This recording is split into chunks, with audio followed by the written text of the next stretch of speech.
Hangzhou Asian games के लिए जब भारतीय फुटबॉल टीम को पार्टिसिपेट करने की सरकार से अनुमति मिली तो सभी खेल प्रेमी बहुत खुश थे, खास करके फुटबॉल को प्यार करने वाले।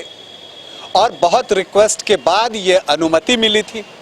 इसके बाद 22 सदस्यों की एक सूची आई जो कि एशियन गेम्स में हिस्सा लेने के लिए जाने वाली थी। उस टीम को देखकर खुशी जो है वो दोगुनी हो गई, क्योंकि उस टीम में बड़े बड़े खिलाड़ी थे और ऐसा लग रहा था कि भारतीय टीम एशियन गेम्स में फुटबॉल की स्पर्धा में अच्छा करेगी। लेकिन अब जो खबर आ रही है वो ये है कि जो चुने गए खिलाड़ी थे उसमें से बहुत सारे खिलाड़ी एशियन गेम्स में पार्टिसिपेट करने के लिए हांगझू नहीं जा रहे हैं। और ये खबर जब से आई है, एक सवाल सभी के मन में हो रहा है कि आखिर जो खिलाड़ी भारतीय टीम के लिए चुन लिए गए, भारतीय फुटबॉल टीम के लिए, आखिर वो क्यों नहीं जा रहे हांगझू खेलने के लिए। आज इसी सवाल का जवाब देने का प्रयास करूंगा। नमस्कार, आप देख रहे हैं न्यूज बाइस्कोप और मैं हूं राकेश रंजन। एशियन गेम्स के लिए भारत ने 22 सदस्यों की एक टीम घोषित की थी। उस सूची पहले आ गई थी और वो जो टीम थी उसमें जो खिलाड़ी चुने गए थे उनमें से ज्यादातर या तो भारत की फुटबॉल टीम के लिए खेल रहे थे या खेलने का दावा ठोक रहे थे। तो एक मजबूत टीम थी और सभी ये सोच रहे थे कि ये टीम कम से कम प्री क्वार्टर फाइनल तक तो जरूर जाएगी, उससे आगे भी कर सकती है। और जब टीम के लिए काफी अनुमति भी मांगी गई थी और सरकार को जो है भारतीय कोच इगोर स्टिबक ने जो है अनुरोध किया था और फिर उसके बाद ये तय हुआ था कि भारतीय फुटबॉल टीम एशियन गेम्स में हिस्सा लेगी। लेकिन अब जो खबर आ रही है वो चौंकाने वाली है, या मैं कहूं कि चौंकाने वाले से भी ज्यादा सख्ते में डालने वाली है। और खबर यह है कि जो 22 खिलाड़ी चुने गए थे उनमें से ज्यादातर भारतीय फुटबॉल टीम का हिस्सा हांगझू में नहीं होंगे। इनफैक्ट जो 22 खिलाड़ी चुने गए थे उसमें से सिर्फ 9 खिलाड़ी ही हांगझू एशियन गेम्स के लिए जा रहे हैं और बाकी जो आप कह लें कि जो 13-14 जगहें थी वो फिर से भरनी पड़ी है। तो क्यों नहीं जा रहे वो खिलाड़ी? तो इसका जवाब ये है कि 21 सितंबर से इंडियन सुपर लीग ISL शुरू हो रहा है और जो ISL के क्लब्स हैं उन्होंने इन खिलाड़ियों को रिलीज नहीं किया। इस पर मैंने एक कार्यक्रम भी किया था पहले और मैंने ये डर जताया था कि कहीं ISL जो है वो भारतीय फुटबॉल के लिए IPL न बन जाए। लेकिन IPL में तो खिलाड़ियों को जाने दिया जाता है, लेकिन यहाँ ISL में ये हुआ कि उन्होंने अपने प्रमुख खिलाड़ियों को रिलीज करने से इनकार कर दिया है। दरअसल ISL और AIFF के बीच जो बातचीत है उसके अनुसार जो फीफा विंडो में जो मैच होते हैं उसी के लिए ISL खिलाड़ियों को रिलीज करने के लिए जो है मजबूर है, अन्यथा उसकी मर्जी पर है। और चूंकि एशियन गेम्स में जो फुटबॉल की स्पर्धा है वो फीफा के ब्रैकेट से बाहर है। ये अंडर 23 का टूर्नामेंट है, इस बार अंडर 24 में हो रहा है। तो इसके लिए जो है वो ISL के क्लब्स वचनबद्ध नहीं हैं। लेकिन बावजूद इसके ये उम्मीद की जा रही थी कि देश के लिए खेलने की बात है तो ISL जो है वो खिलाड़ियों को रिलीज कर देगा। लेकिन जो खबरें आ रही हैं वो यही आ रही हैं कि ISL ने अपने प्रमुख खिलाड़ियों को रिलीज नहीं किया। अब देखिए इसका सबसे बड़ा नुकसान क्या हुआ। जो एशियन गेम्स में अंडर 23 के फॉर्मेट में जो फुटबॉल खेला जाता है उसमें जो है 3 सीनियर खिलाड़ी को खेलने की अनुमति होती है।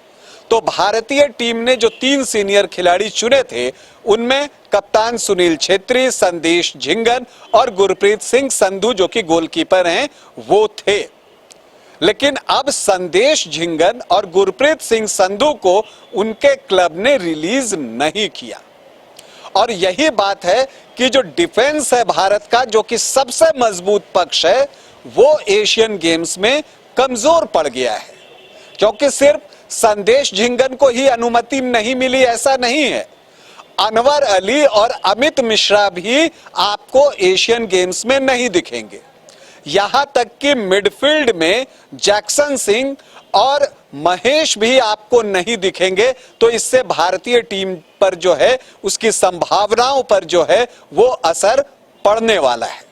एक अच्छी बात यह है कि सुनील छेत्री को रिलीज कर दिया गया है और सुनील छेत्री जो है वो टीम के साथ होंगे। इसके अलावा जो फॉरवर्ड हैं रहीम अली, उन्हें भी उनके क्लब ने रिलीज कर दिया है और वो भी भारतीय टीम के साथ हांगझो में हैं।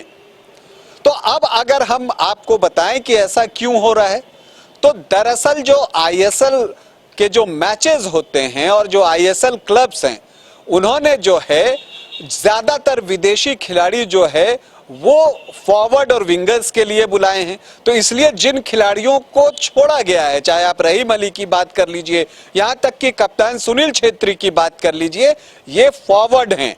तो उन्हीं खिलाड़ियों को छोड़ा गया जो विंगर हैं या फॉरवर्ड हैं। जो डिफेंस में हैं उनको नहीं छोड़ा गया, क्योंकि विदेशी खिलाड़ी जो विंगर और फॉरवर्ड होते हैं वो खेलते हैं क्लब के मैचेस में, आईएसएल में।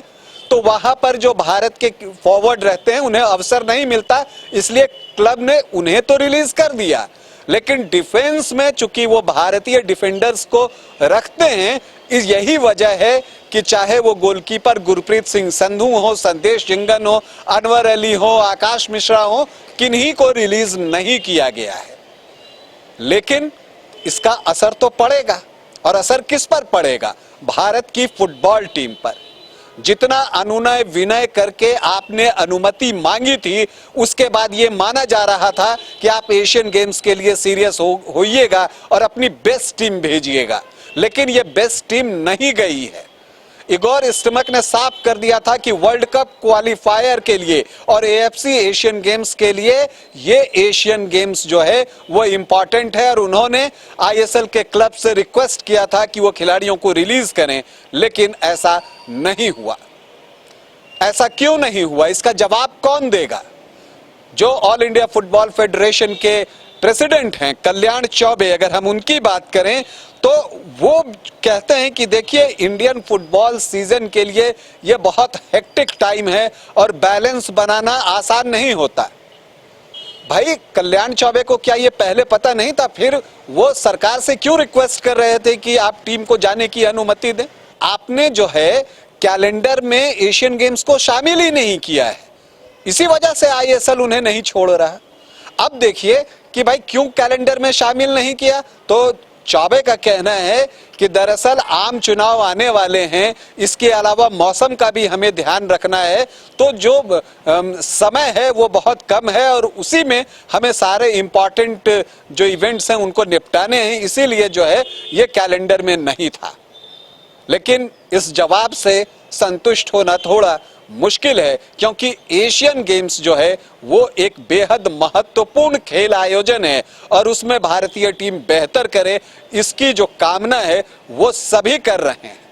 खैर, जो टीम चुनी गई है हम उसी पर उम्मीद लगाए बैठे हैं, हम उसी टीम को अपना पूरा समर्थन देते हैं। जितने खेल प्रेमी और फुटबॉल प्रेमी हैं वो उसी टीम को समर्थन देंगे और हम उम्मीद करते हैं कि जो भारत की फुटबॉल टीम हांगझू में है वो इस एशियन गेम्स में बेहतर प्रदर्शन करेगी। आपको बता दूं कि भारत एशियन गेम्स में अपने अभियान की शुरुआत 19 सितंबर को चीन के खिलाफ करेगा, फिर बांग्लादेश से 21 सितंबर को खेलेगा और फिर म्यांमार से 24 सितंबर को खेलेगा, और अगर टॉप 2 में रहता है तो फिर प्री क्वार्टर फाइनल के लिए क्वालिफाई करेगा। भारतीय फुटबॉल टीम को हमारी ढेरों शुभकामनाएं। अभी आपसे अनुमति चाहूंगा, इजाजत दें, नमस्कार।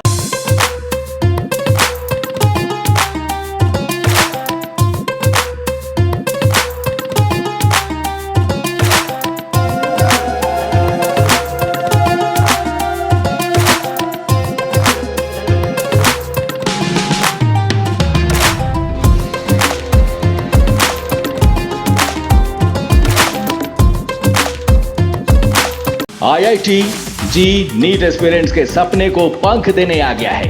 Complete solution institute. यहाँ है smart classroom, 1-to-1 doubt clearing session, ask the expert, video solution और भी बहुत कुछ। मतलब हम करेंगे आपको गाइड, बनेंगे आपके mentor. Foundation classes from class 6 onwards for your bright future. Visit complete solution institute.